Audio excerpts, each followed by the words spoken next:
তিনি ১৭ বছর পরে দেশে ফিরেছেন। এখন নতুন মানুষ হিসেবে তিনি ফিরেছেন। মানে কিছু প্রজ্ঞা, দূরদর্শিতা, কিছু হোমওয়ার্ক করেই তিনি এবার দেশে এসছেন।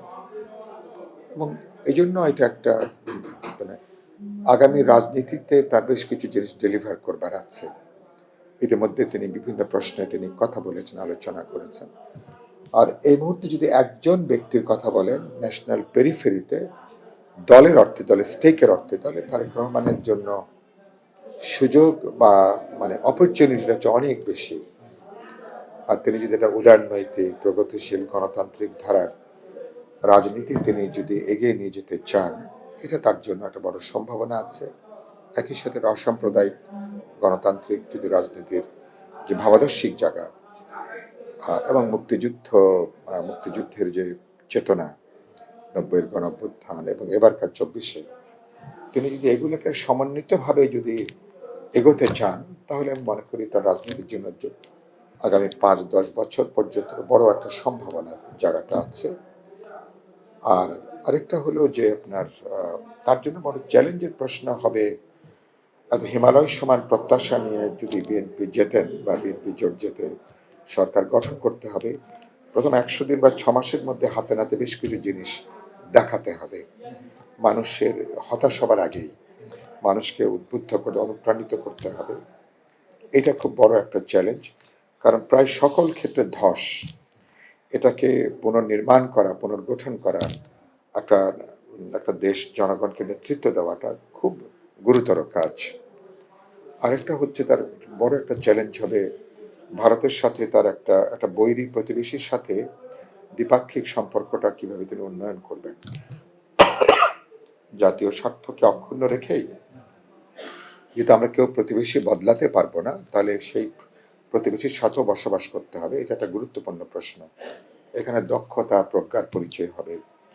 আরেকটা হলো যে ভবিষ্যতে যদি তাকে একটা বহুত্ববাদী ইনক্লুসিভ সমাজের চিন্তা করতে হয়, তাহলে এবার তো সমাজের রাজনীতির বড় অংশে এবার গোটা নির্বাচনী তৎপরতার বাইরে। তো একটা সমাজ এরকম একটা বিভক্তি বিভাজন রেখে আখেরে খুব বেশি দূর যেতে পারবে না। এবার এক পক্ষ নির্বাচনে অংশগ্রহণ, ১৬ বছর এক পক্ষ আমরা অংশ নিইনি, আর এবার আরেক পক্ষ নির্বাচন থেকে অভ্যুত্থানের কারণে অপরাধের জন্য তারা বাইরে আছে। তো তাদের রাজনৈতিক বিচারের প্রশ্ন আছে, বা সেটা একটা প্রশ্ন। তাদের দল, ভোটার বা সমর্থক, তাদের তো ডেফিনেটলি পলিটিক্যাল স্পেসের প্রয়োজন আছে। তো সেটাও ভবিষ্যৎ সরকারের জন্য বা তারেক রহমানের জন্য বা আমাদের সবার জন্য এটা একটা গুরুত্বপূর্ণ কাজ। তাদের তাদের অপরাধের বিচারের পাশাপাশি কিভাবে একটা বহুত্ববাদী সমাজে তাদের এই ভিন্ন চিন্তা, ভিন্ন রাজনীতিকে আপনি জায়গা করে দেবেন, এই প্রজ্ঞা, দূরদর্শিতা দেখানোর উপরে বাংলাদেশের আগামীর পথ চলা, আগামী ১০, ১৫, ২০ বছরে বাংলাদেশ কোন পথে কিভাবে চলবে, এটা অনেকখানি নির্ভর করে। ইতিমধ্যে আমরা অনেক সুযোগ হারিয়েছি। আর আরো বিভাজন, আরো বিভক্তি আসলে মানে আমাদেরকে বরঞ্চ আর বিপর্যয়ের দিকে নেবে।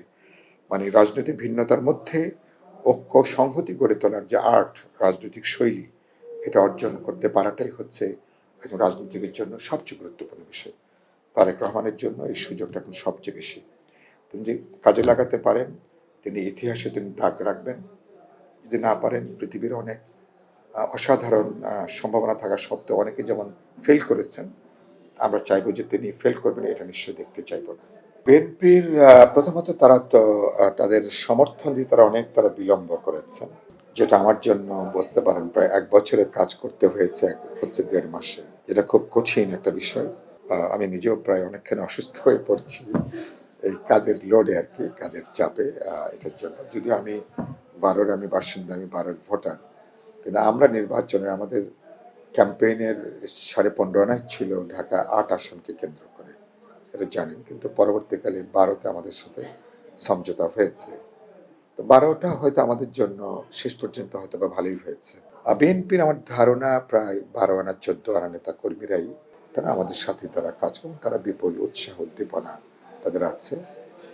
তাদের দিক থেকে আমি গভীর উৎসাহ অনুপ্রেরণা, বরঞ্চ তারা নিজেদেরকে আমাকে খুব বিপুলভাবে তারা আমাকে বরণ করে নিয়েছেন, খুবই বিপুলভাবে, যেটা প্রায় আনএক্সপেক্টেড। তাদের উৎসাহ উদ্দীপনা আবেগ আমাকে কেন্দ্র করে, মানে এটা আমার রাজনৈতিক জীবন বাবার রুচি, সংস্কৃতি, রাজনীতি, এবং তারা তারা অনেক বেশি বহু বহু বহু বিশেষণ তারা ব্যবহার করেন, যেগুলো আমার অনেক সময় লজ্জা পায় বা আমি বিব্রত বোধ করি এটার জন্য।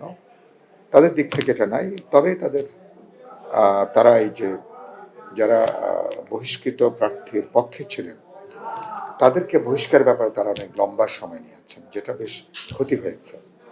এটা আরো 1 মাস আগে কি 15 দিন আগে নিলে এই জিনিসটা ভালো হতে পারত। এক ধরনের দীর্ঘসূত্রিতা আমি লক্ষ্য করেছি। তবে বিএনপির কেন্দ্রীয় নেতৃবৃন্দরা যদি আরো থাকতে পারতেন সেটা ভালো হতো, মানে আমার এই ক্যাম্পেইনে বা প্রচার অভিযানে। দেখা যাক, হয়তো আশা করি এই আসনে হয়তো তারেক রহমান সাহেব, তিনিও সম্ভবত ঢাকার অন্য আসনের মতন এখানেও তিনি হয়তো আসবেন। তিনিও নিশ্চয়ই আমাদের পাশে দাঁড়িয়ে কোদাল মার্কার পক্ষে তিনিও নিশ্চয়ই ভোট চাইবেন। এটুকু। আর বিএনপির সঙ্গে তো আমাদের যেমন ঐক্যের জায়গা আছে, কিছু কিছু প্রশ্ন তো ভিন্নতাও আছে। ফলে আমরা ঐক্য এবং ভিন্নতা নিয়েই মূলত আমাদের এই বোঝাপড়া। আগামী দিনগুলো বোঝা যাবে সম্পর্কের ধরনটা কি দাঁড়ায় আর কি।